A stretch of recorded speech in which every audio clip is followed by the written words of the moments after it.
You're listening to an Airwave Media Podcast. Hello, Saver. Whether you're saving for that trip to the tropics or saving for an emergency, now is the time to take advantage of Wells Fargo's savings options. Wells Fargo offers savings accounts that can help you save towards your goals. So, what are you saving for? Visit a Wells Fargo branch or wellsfargo.com/save to open a savings account today. Wells Fargo Bank, N.A., member FDIC. WashRoom is unique. The opportunity for students is amazing. I wanted to be around that level of excellence. I have a passion for service. Learn more and apply at wasm.education. That's WAUSM.education.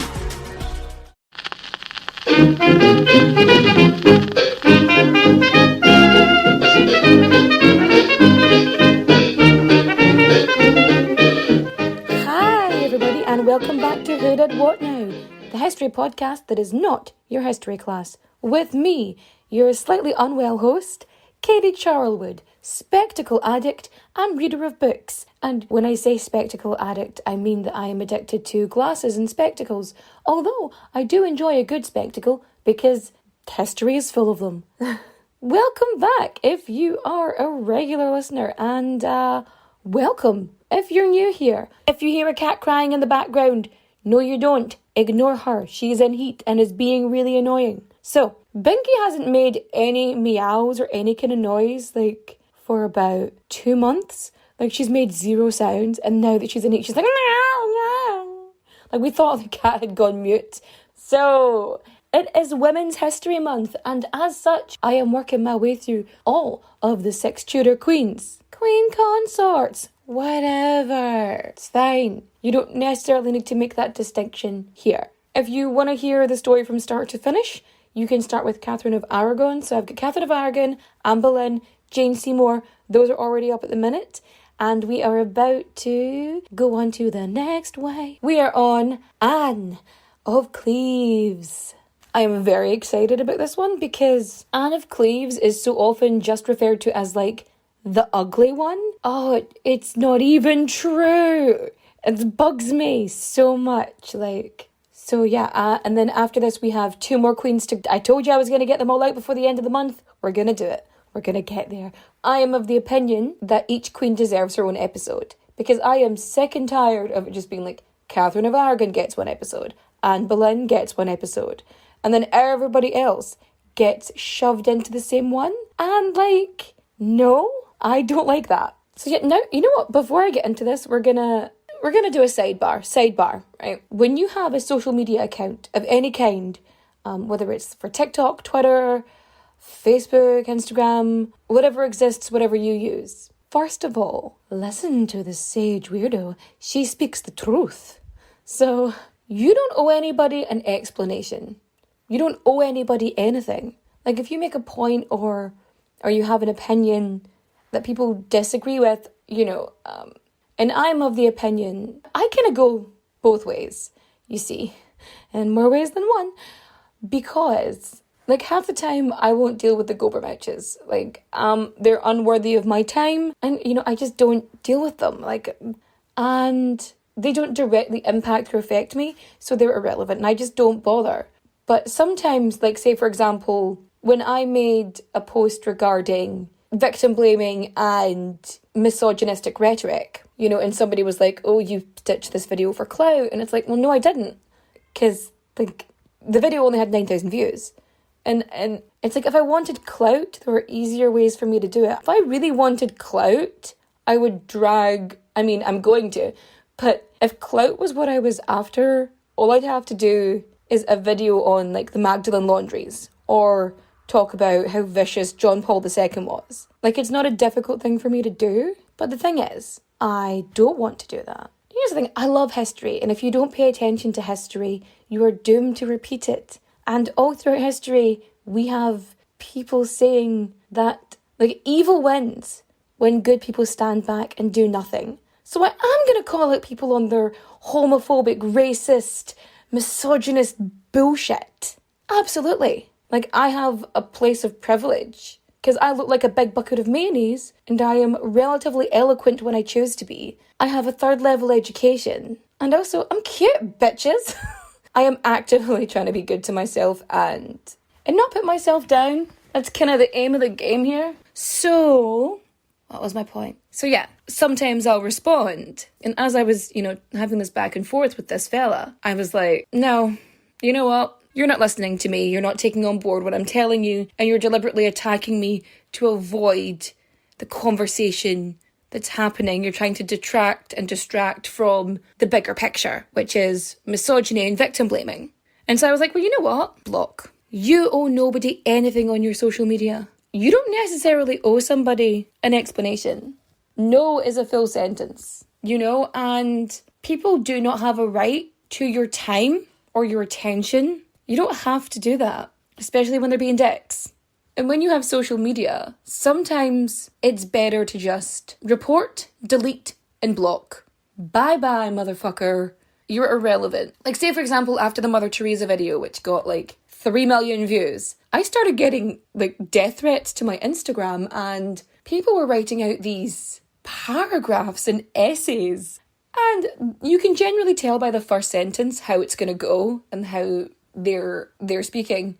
So, and whenever I see stuff like this kind of hate mail come into my inbox, I read the first couple words of the sentence and I'm like, okay, this is hate mail, and I delete it. So that entire essay that they spent all this time writing, that they put so much effort into writing, that probably took them somewhere between 20 minutes and an hour to do, the thing that they worked so hard on, determined to make their opinion and shove their opinion at me and threaten me or whatever they wanted to do, and I just deleted it. It's gone into the ether, never to be seen again. That's how little their opinion means to me. Bye-bye. But anyway, I know what you're thinking. Quit that jibber jabber and fact me. Well, let's get our source on, shall we? We have Anne of Cleves, Henry VIII's discarded bride, by Elizabeth Norton. The Marrying of Anne of Cleves, Royal Protocol in Early Modern England, by Retha M. Warnick. The Six Wives of Henry VIII, by Alison Weir. The Treasury of Royal Scandals, the shocking true stories of history's wickedest, weirdest and most wanted kings, queens, tsars, popes and emperors, by Michael Farquhar. And Anna, Duchess of Cleves, the King's beloved sister, by Heather Darcy. And of course, we had a little peruse on Smithsonian.com, Britannica.com, and biography.com. So, let's talk about Anne, the Duchess of Cleves. So Anne of Cleves was born Anna von Kiev. Okay, now remember, it is the past. And just like most women of the past, we do not have an accurate birth date. So, Anne of Cleves was born sometime between the 28th of June and the 22nd of September in 1515 in Dusseldorf, the Duchy of Berg, in the Holy Roman Empire. Modern Germany, really. She was the second daughter of John III of the House of Lamarck, Duke of Jülich, Cleves, Berg, Count of Mark, and Ravensberg, and his wife, Maria, Duchess of Jülichberg. John III, her father, he was influenced by Erasmus, and he was middle of the road when it came to Reformation. So he was on the side of the Schmalkaldic League. I'm so sorry. Schmalkaldic? The Schmalkaldic League, which were a military alliance of Lutheran princes within the Holy Roman Empire in the mid-16th century. And they were in opposition to Emperor Charles V of the Holy Roman Empire. When John died, Anne's brother William became the Duke of Jülich-Clevesberg, known as William the Rich. In 1526 Anne has two siblings, an elder sister Sybil and a brother William. In 1526, Sybil, her elder sister, she marries John Frederick, Elector of Saxony, head of the Protestant Confederation of Germany, and who some would consider to be the champion of the Reformation. In 1527, when Anne was 11 years old, she was betrothed to Francis, who was 9 years old, and the heir of Antoine, Duke of Lorraine. This was a very brief engagement. It was basically considered an unofficial betrothal and was like officially cancelled in 1535. So the Duchess Maria, her mother, was a strict Catholic and her brother was Lutheran. And how do I put this? And her father, he was having this dispute over Gelderland with Charles V, which made the family of Cleves really suitable allies for King Henry VIII, after the whole Truce of Nice. And then the Italian War of 1536 to 1538 between King Francis I of France, the Horn Dog, and Charles V, the Holy Roman Emperor, and King of Spain. So they were trying to get control over these territories in northern Italy, so like the Duchy of Milan and things like that. France invading northern Italy, and then Spain invading France, which resulted in the Truce of Nice. And this basically ended all the hostilities. The Truce of Nice made Anne of Cleves' family a really suitable ally for Henry VIII because her father, John III of House Lamarck, had this dispute over Gelderland with Charles V, yada yada yada. So while the Italian War is going on, it's like 1537, and it's decided that Henry really needs to move on with his life and get a new wife. He's got his heir, and now he needs a spare, effectively. So John Hutton, he was the ambassador to Mary of Hungary, and he had been sent to the Low Countries to see about possible alliances for Henry with the Habsburgs or their allies. And there wasn't really that many options. Ferdinand, King of the Romans, his daughters were too young. Same with Emperor Charles. And Mary of Hungary, she had no kids. Isabel of Austria was already married. And then Christina of Denmark, who was only 16, she had already been married and widowed. And John Hutton had mentioned basically in passing that the Duke of Cleves, John III, he had a daughter. But, quote, "there is no great praise of her personage or beauty." So Anne wasn't really considered at the time. And then, so at this point, they were looking more like for Christina of Denmark or Marie of Guise. But yeah, those fell through. In January 1539, the Treaty of Nice comes into play. And with this Treaty of Nice, Henry needed allies. And to top it all off, Pope Paul III reissues the bull of excommunication against Henry. And March 1539, Henry finally agrees that negotiations could begin regarding Anne of Cleves. And Cromwell is like, yes, please, and thank you. It was actually pretty difficult for any of Henry's envoys to get like a very good view of what Anne looked like or what she acted like. The etiquette at the court was pretty strict, and Anne and her sister Amelia wore these how do I put it, so like the headgear they were wearing, apparently it made it very difficult to actually see her face. But Henry was like, okay,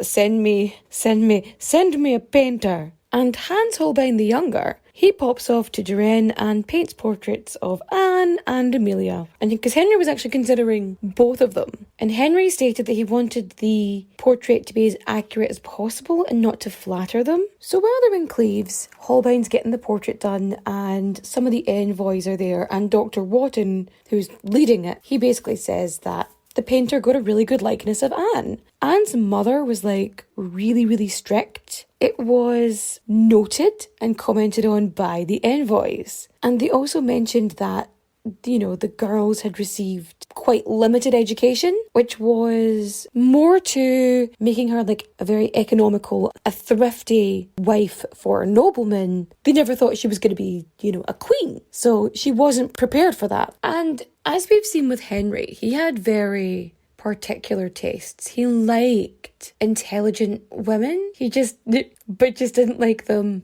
to be smarter than him, which was a shame. It shouldn't be that hard, in fairness. But like nobody thought, hey, maybe he likes this kind of thing. Maybe this isn't going to work. And yeah. Like one thing that's sort of very much in English society at the time was women would learn to play instruments. Music was a big thing. They learned dancing, things like that. And Anne didn't play a lick of music. Just wasn't a thing. She could read and write in German, but she couldn't speak any other languages. But it was generally seen that like she was smart enough to be able to learn other languages. They didn't think it was going to be an issue. It's really funny because Anne is seen as quite somber because Germany is seen as like a big drinking place, like alcohol-wise, and neither Anne nor her brother were heavy drinkers. She was pleasant and polite and graceful, and she had even learned, she heard the king liked cards, so she learned card games. For him, she thought, well, that's something. So all the accounts leading up to her heading to England, before she gets there, when she's on the ship travelling, they all generally say that she has grace and dignity, and that she's very excited to learn about her new home, the way everyone eats. She's very much trying to be the best she can be for her new journey, her new life. Yeah, so Thomas Cromwell oversees the whole marriage treaty and the negotiations, and this gets signed on the 4th of October of 1539. On New Year's Eve, it's all stormy and shit. Anne arrives at Rochester Castle in Kent. And on New Year's Day, Henry does this thing. Okay, this is what happens, and this is like the funniest. So New Year's Day, Henry, mad into this whole chivalry thing, he decides he's going to meet her in disguise with a bunch of his men and stuff, right? The chivalric tradition of meeting your betrothed in disguise is this whole thing about demonstrating true love. Because the bride-to-be is supposed to see through the disguise and recognise her beloved, blah, blah, blah, blah, blah. It would be a very common story in England, tradition and things like that. But in Germany, no, this wasn't a thing. So she would be very unaware of this tradition and this sort of cultural act. So Anne's in her chamber. She's looking out into the courtyard. There's bull baiting going on. It's a big fancy fun time for everybody. So Henry comes in and he's dressed like a lowly person. Effectively, he's dressed like what he thinks a general person looks like. And, he brings her a token from the king. It's a gift. She's looking out the window. And he grabs her. Like, they say embrace. He embraces her. But when someone touches you and you don't want them to touch you, they grab you. And he kisses her. And she's like, what? No. And she is completely disinterested. Like, if this was a lady from the English court, she probably would have recognised Henry anyway. And at this point, he was no longer the beautiful man of his youth, But like ladies of the English court, they would be aware of this scenario. But Anne is from Dusseldorf. Like, this isn't a thing. This chivalric notion that Henry is obsessed with, and even more so now that he's aging and he's got that ulcer in his leg and he's getting a bit dodgy. She is just so not into it. Like, she's like, no thank you. And she pushes him away, freezes up, and then just sort of keeps looking out the window like, I'm gonna look over here. Weird person who keeps touching me. She is completely disinterested in Henry. And Henry cannot fucking stand it. If you hear a cat, no you don't. I'm being dramatic, Binky. No, don't even. Like, whether it was embarrassment or shyness or the fact that it's a strange man grabbing you and kissing you. Being a part of a royal family might seem enticing, but more often than not, it comes at the expense of everything else, like your freedom, your privacy, and sometimes even your head. Wondery's new podcast, Even the Royals, pulls back the curtain on royal families, past and present, from all over the world, to show you the darker side of what it means to be royalty. From icons like Grace Kelly, Oscar-winning actress turned Princess of Monaco, who the world saw as the ultimate good girl. She mastered playing a happy wife and mother, but beneath it all, she was desperately lonely. Grace spent her whole life working towards perfection, and it ultimately cost her her happiness. Or King Ludwig II from Bavaria. He was only 18 when his father died, leaving the crown to him and a duty to rule that he never wanted. He refused to lead and used the funds from the royal treasury to further his extreme love of opera. But this choice eventually cost him the crown and his life. Follow Even the Royals on the Wondery app or wherever you get your podcasts. You can binge Even the Royals ad-free right now on Wondery Plus. The regular season is heating up. New stars are emerging, and that means more opportunities to win up to 25 times your cash on Prize Picks, the most exciting way to play daily fantasy sports. Just select 2 or more players, pick more or less on their projection on a wide variety of stats, and place your entry. It's that easy. Let it fly to turn $10 into $250 with just a few taps. Easy gameplay, quick withdrawals, and injury insurance on your picks are what make Prize Picks the #1 daily fantasy sports app. Watch your favorite players and get paid doing it this basketball season. See your entries make progress during the game or make new entries for the second half in the fourth quarter. 3-pointers, assists, rebounds, and everything in between are yours for the taking. Join the Prize Picks community of more than 7 million players who have already signed up. Right now, Prize Picks will match your first deposit of up to $100. Just download the Prize Picks app and use code GET100. That's code GET100 on Prize Picks for a first deposit match of up to $100. Prize Picks. Pick more, pick less. It's that easy. When you're on your way to meet your future husband. But Henry sees this as a rejection. So Henry storms off. As we've discussed before, and especially in the Anne Boleyn episode. Henry was a narcissistic, megalomaniac, misogynist, just everything. Everything has to be his way. He is so obsessed with being right, with being the manly man, the wanted man. And with all the injuries and everything else that's wrong with him, and he's gaining weight, and it's all putting his concept of the strong, handsome, young, virile man he was, that's all gone, and he is fighting to feel the same way as he was when he was a headstrong young lad. So he storms out going, I like her not. So he just starts talking about how ugly she is. And who's gonna fucking argue with the king? Even if we remember back when Catherine of Aragon, their wedding was initially arranged, and he was 14 years old going, no, don't wanna. And Henry always liked to choose his own bride. He wanted to pick her, he wanted to court her directly, and the political motivation for marrying Anne, that would have already put him in a weird place. He didn't like that. He wanted it to be his way. He wanted it to be his choice. He resented any form of agency being removed from him, and so he would look for reasons not to marry her, initially anyway. And then when the rejection happens, when she pushes him away in what could have been, if she had been, oh my, it is my true love, then that might have been a better base from which to start. But considering Henry's impotence, him's to say. Henry is storming out. He's like, I like her not, I like her not. So Henry starts talking about her appearance, and he says that, she had been flattered by the painting. Here's the thing. By all accounts, the only way I can put this is, in the Middle Ages, a pear shape was the perfect shape. Anne, Jane, and Catherine had all been rather slim built. They all had small chests, and they were smaller, and Anne was taller than average, and we knew this.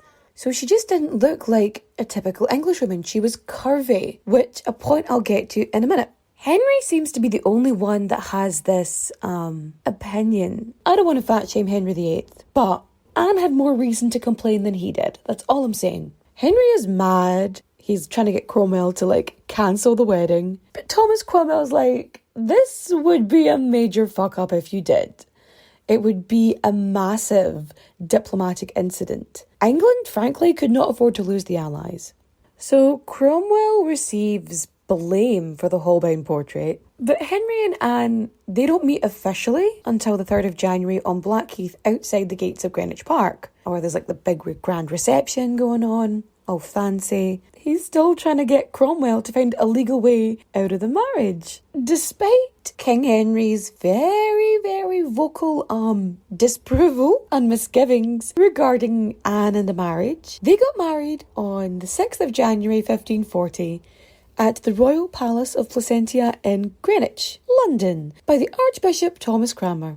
When Anne arrived in England, she basically conformed to Anglicanism. This was very much expected because you're supposed to, royal princesses, generally, you're supposed to go there and adopt the name and culture of there. And Anne's wedding ring has God send me well to keep engraved on it, which is pretty nice. So yeah, they got married, and all that was left was the king to do his duty. He had an heir, he needed a spare. But we have to remember that he has the ulcerous leg, he's not as fit as he once was, and he was suffering from bouts of impotence like this. Between Henry's bouts of impotence, his impatience, and Anne's innocence, the marriage is never consummated.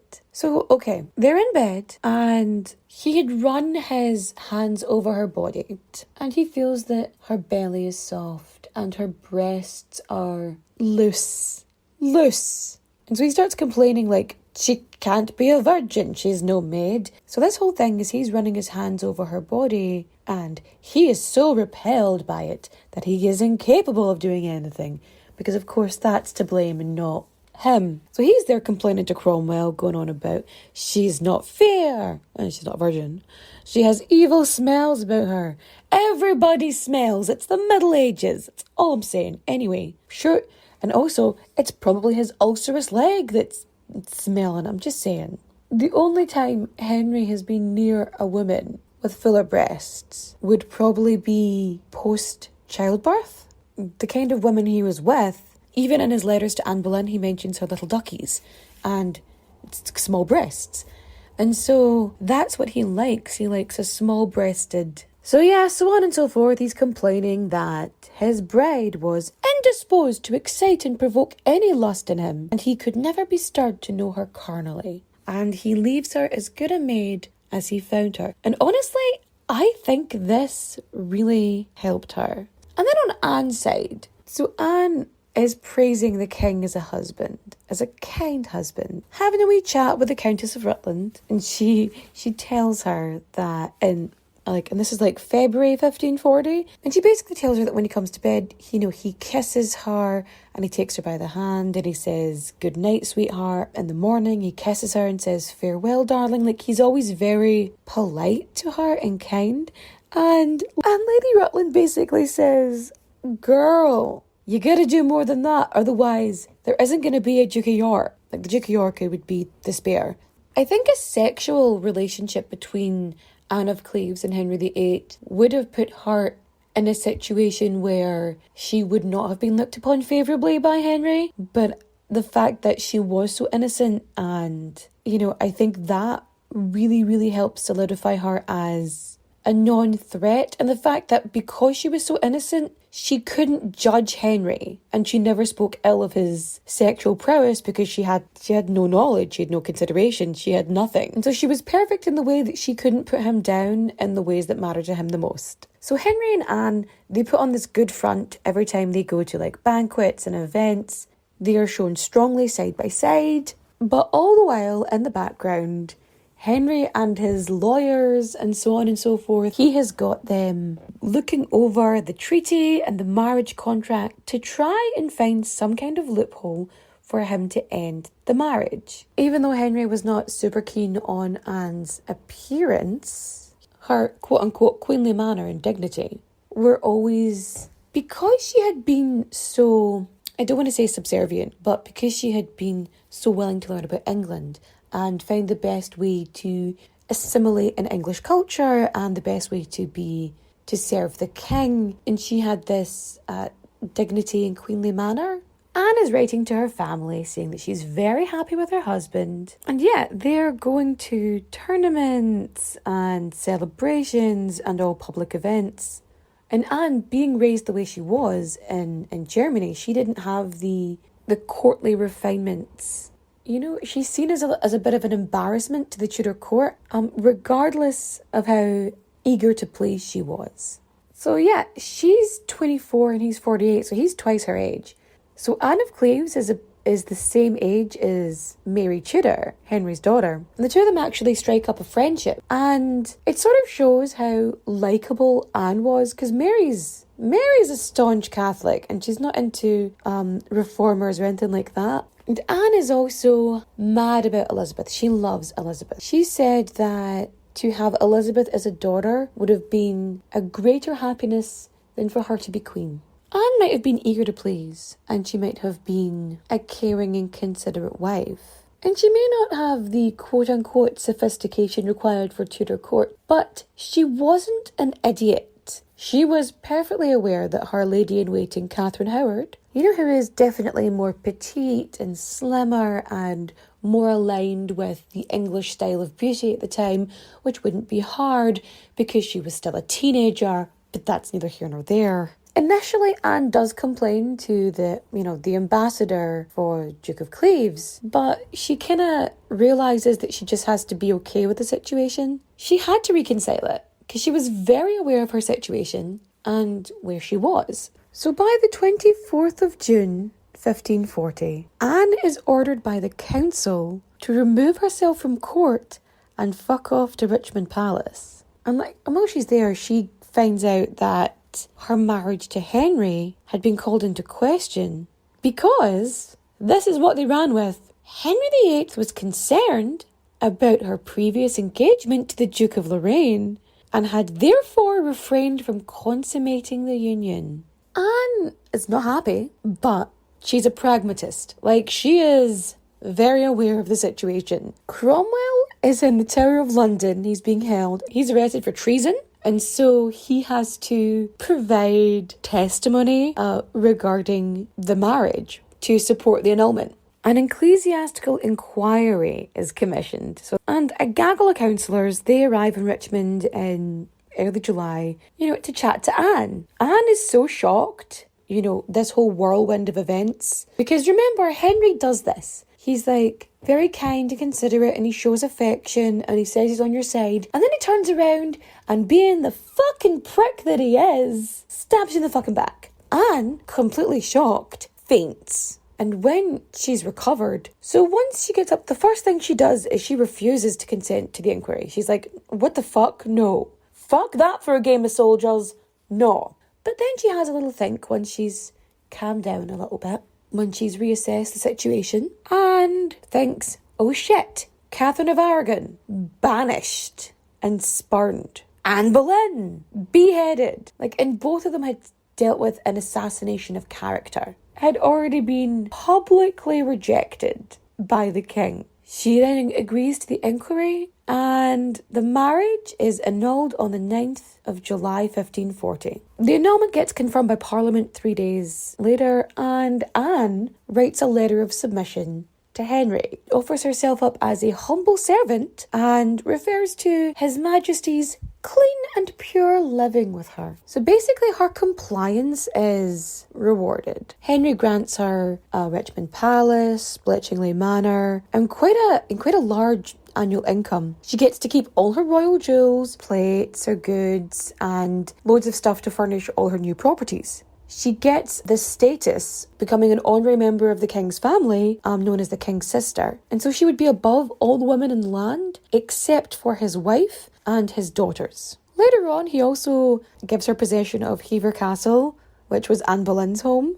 So Henry marries Catherine Howard on the 28th of July 1540, less than a month later. And to show there's no hard feelings and to be respectful, again, a very compliant servant of the king, Anne then dances with Catherine Howard after she marries Henry VIII. And by 1542, and as we know, that marriage didn't work out. She gets beheaded, and there's pressure for the king to remarry again because he still doesn't have his spare. Anne's brother is now the Duke of Clevesburg, and he's like, hey, maybe you should remarry Anne. She's a good wife. And Anne, she really hoped that she would be reinstated as queen. Effectively, she hadn't shown any signs of resentment after being publicly humiliated and rejected. She was a regular visitor to court. Henry had also visited her a bunch of times, and they even exchanged New Year's gifts in 1542. He had no intention of ever getting back with her. That was just a no situation for him. By placing her in the position of sister, it actually made it easier, I think, for him. But Anne was bitterly disappointed when he marries Catherine Parr, stating that, Catherine Parr wasn't even as pretty as Anne was. We can see this in two ways. It was either all for show. She was living comfortably with all of the benefits of being a queen, but none of the disadvantages of being married to an aging, bloated, and quite tyrannical king. But also, Anne was publicly rejected, and she had no real role in England, but she couldn't exactly return to Cleves. Because if she did, she would return penniless, she would be dependent on her brother, and she would be shamed and ridiculed for being an unworthy wife to a king. And so, because of Henry's initial statements of, the first night of him saying that she wasn't a maid, rumour goes around that she had a child, and Henry has this investigated. But there is, zero evidence this ever happened. No. And she doesn't really have freedom. I mean, one, it's the Middle fucking Ages. No woman has freedom. Her servants are expected to report on her movements. The letters she writes to her family are monitored, Anne's mother raised her to be frugal, but she was terrible with money. She was often in debt. So, when Henry dies in 1547 and 9-year-old Edward takes the throne, Anne's status quickly declines. The King's Counsel, they kind of see her as a non-person and a drain on the resources, and they just take back 2 of her manors that Henry had given her. So she's at Hever and she's like, you know what, fuck it, let's live life the best I can. And she turns her house at Hever into this kind of like a miniature court. She receives esteemed guests from across the kingdom, including Princess Elizabeth. And through all of these guests, she keeps up with what's going on at court and gets invitations to visit court herself. So when Edward dies and Mary I comes to the throne, Elizabeth and Anne get a place of honour at Mary's coronation. And in the procession to Westminster Abbey, Anne and Elizabeth walk together directly behind the new queen. So because Anne and Elizabeth are both because they're both Anglican reformists, there's a rumour spreading around that, they're conspiring against Queen Mary and her Catholic regime. Mary was like, no, Anne is doing no such thing. So Anne, in typical fashion, she just, she leaves court pretty soon after Mary gets the throne and spends most of her time out by, Chelsea or Hever, and she's gonna, just live her life quietly. When Anne's health starts to fail, and she's just out living her life out by, and she starts getting ill, and as this happens, Mary lets her stay in Chelsea Old Manor. So Anne starts dictating her last will and testament. So she mentions her brother, her sister, her sister-in-law,